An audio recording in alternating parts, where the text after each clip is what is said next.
Bienvenidos and welcome back to Puro Pinche Gol, the place we discuss all things USMNT y la selección mexicana.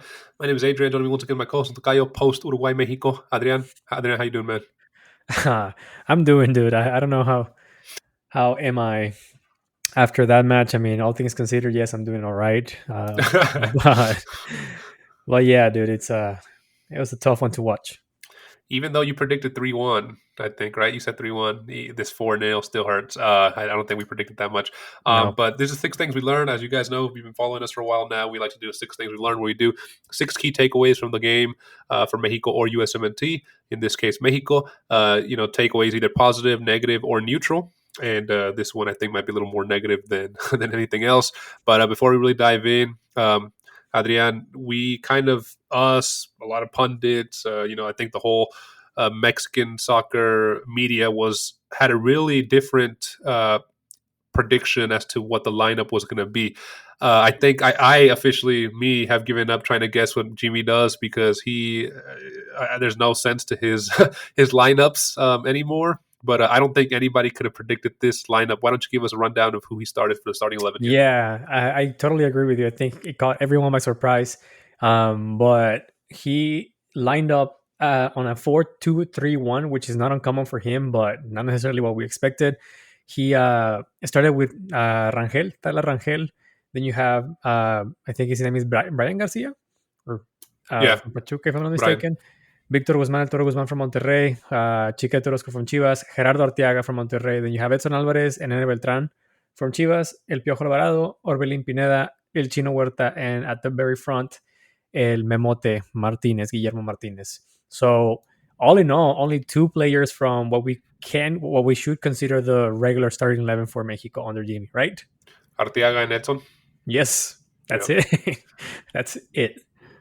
Yeah, and on the bench, I mean, everybody else, right? Here, Luis Romo, Carlos Rodriguez, Julian Quiñones, Alexis Vega, Santigimenez, Uriel Antuna, Luis Malagón, who I think can be safe to say for him. He's probably going to be a starter in the next match. Tala had a really poor match. Israel Reyes, Johan Vázquez, Julio González, Jordi Cortizo, Marcelo Flores, Luis Chávez, Alexis Peña, and Jordan Carrillo there on the bench. If you compare that to the 5 people on the bench for Uruguay's team, that's a crazy amount. But yeah, I mean, let's just kind of get into it, because I know this ties into one of the points here. The first negative here, Jimmy's experiments with the lineup. We have been always in favor of trying to get the youth in, trying to make changes, trying to out with the old, in with the new. You have nothing to lose, right, at this point. Especially after Mexico's past performances at the Nations League for the past 3 iterations. Something's got to change. But 2 weeks before the Copa América, and you're trying to give yourself, a positive boost, something to learn, some takeaways from playing these good teams, Uruguay and Brazil's next. You don't want to give yourself a beating like this, 4-0 before a Copa América, where it's just going to kill your morale, right? Poor timing from Jimmy to kind of make all these changes. 9 out of 11, like we said, weren't titulares.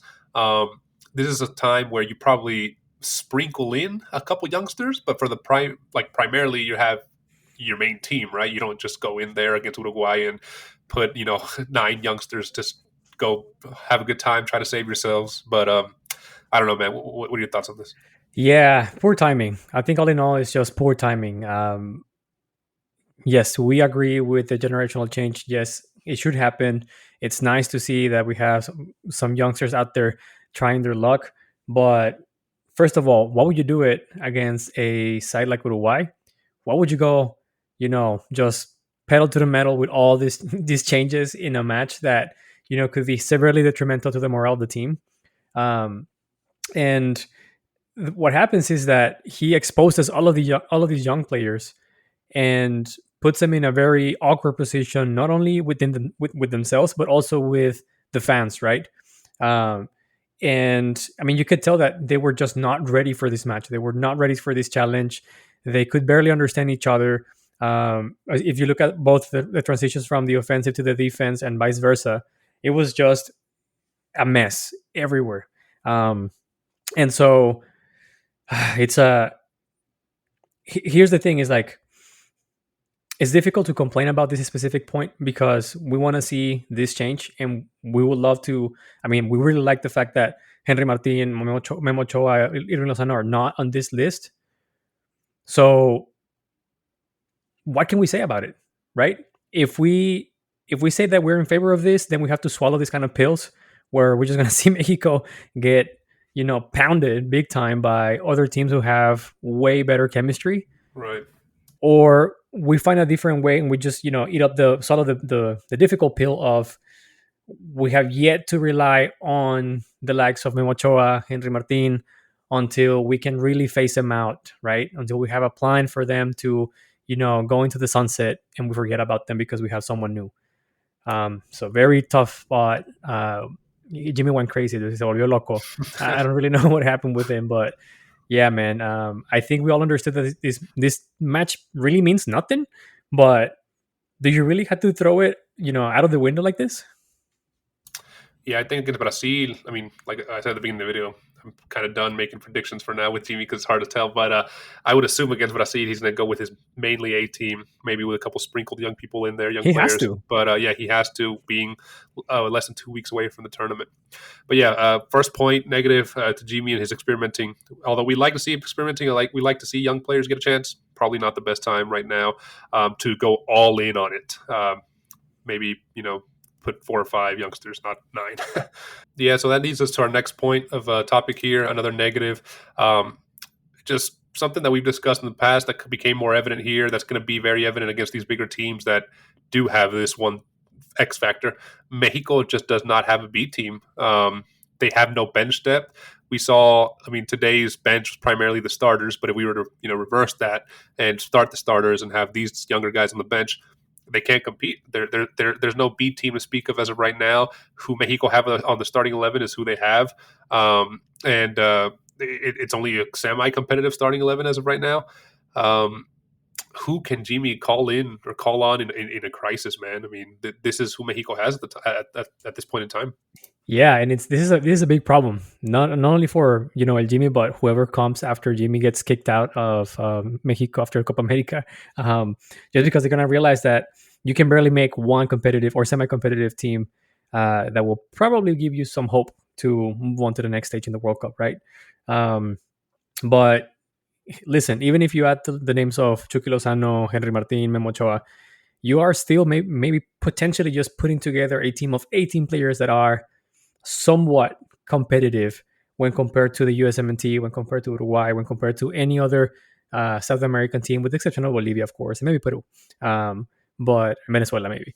But what are you gonna do about it, man? Like it's like, all right, in this match, specifically on this match, Jimmy realizes that he's getting his ass whooped.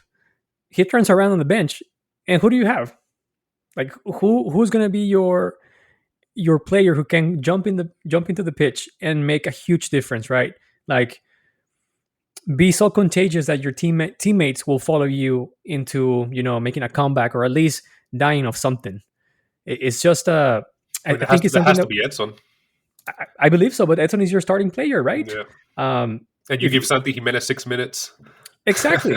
Like, what are you doing? I'm getting tired of this image of Santigimenez warming up throughout 85 minutes of the match, and then for Jimmy to call him up and be like, "Hey, fix the match for me in the last 5 minutes." What are you doing, man? He is the starting player for Feyenoord. He's one of the top scorers in Eredivisie. He's making a big move this summer, hopefully. Why are you wasting his time and not playing him? I just don't get it. I really don't get it. And before the match, all these, there was a lot of talk about how Jimmy was potentially playing a B team. Can we really call today's team Mexico's B team? Like, can we really say that that's the team that Mexico's going to field whenever the European players or the core of the starting 11 roster is unavailable?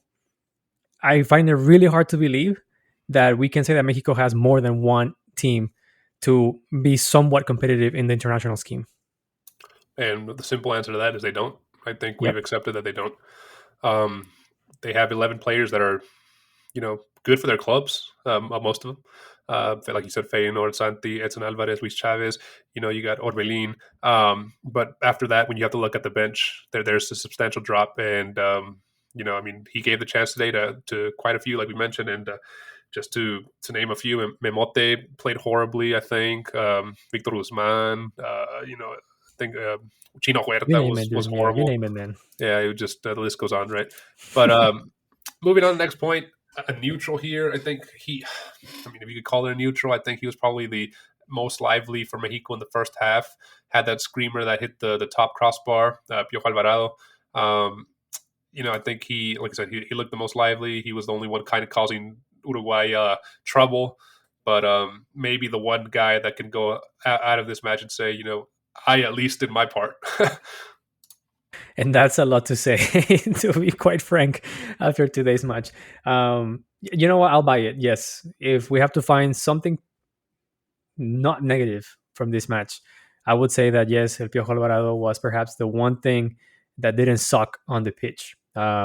He was, as you said, active on the front. Perhaps the only uh, dangerous shot that Mexico had came from him.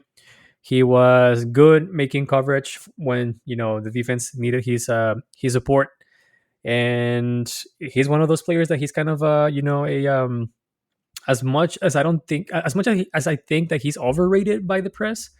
Um, he is a very uh, good performer for Mexico, like very quiet performer for Mexico.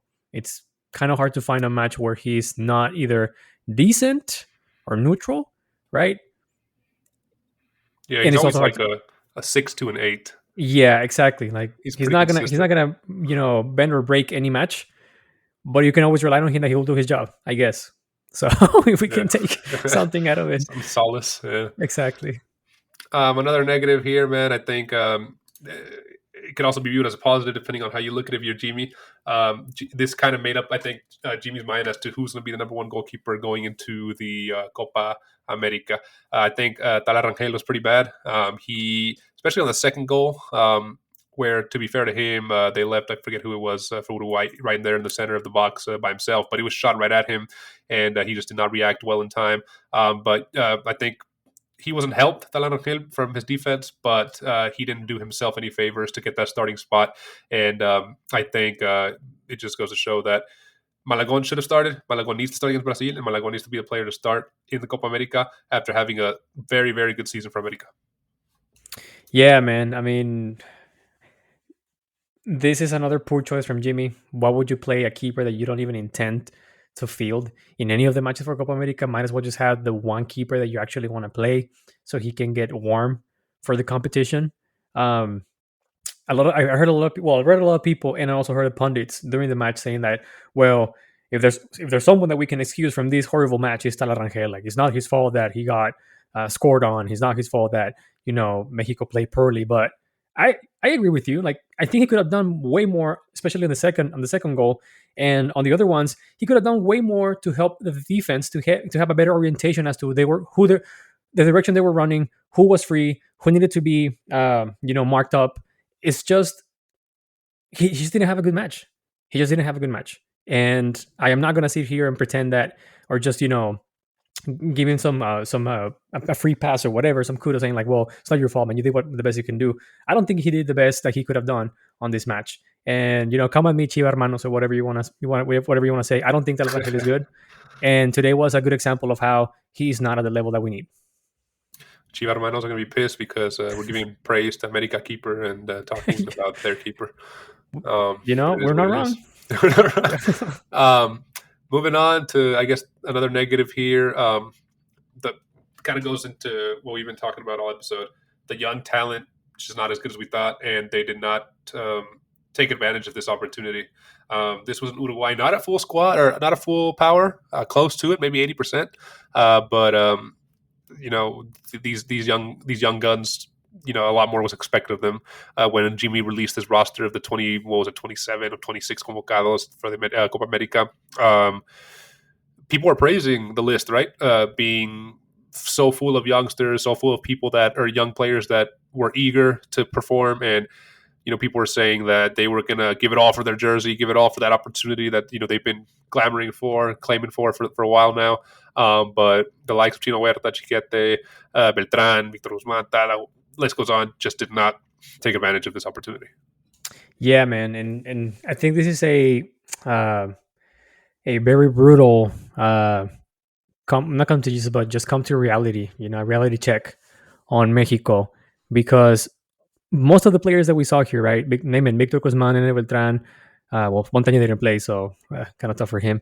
Chiquete, Chino Huerta, Talarangel. All of these are what we consider prospects or young talent in Liga MX with a high ceiling, right? But when you pair him up against the talent in Uruguay, there is a huge gap between what we consider to be good in Liga MX and what the youngsters in Uruguay are doing in Europe. So I think we just have to come to realize that this is the level that Mexico has, and it's good enough for Liga MX, but it's not good enough to compete at the international stage. It's going to take Right. a while, and it's difficult because I don't think 80% of these players will make it out of Liga MX. Yes, they probably go on and be a very successful player in Liga MX and, maybe go to MLS and continue to be successful. But that isn't necessarily helping them reach the next stage in terms of performance, in terms of, just game awareness, ability, skills, etc. You name it, like physical prowess, right? It's I think it's one of those things that we just have to accept and see what else can we do about this. Is there anything that we can do to have a generational bump in the next 10 years? I mean, you brought up Uruguay, so I'm going to talk about them a little bit real quick. There was a stat that was mentioned by the pundits that all of Uruguay's players played, out of Uruguay, except for one player, I think, that was playing. The striker, I think he came on as a sub. He was like 20 years old playing in their liga. But every other player, granted, like Brian Rodriguez plays for America, right? But mostly all the other ones play for European teams. So that's a big difference. But also, you have to say, you brought up a point how they can't compete with these Uruguayos. Uruguay has a population of 3 million.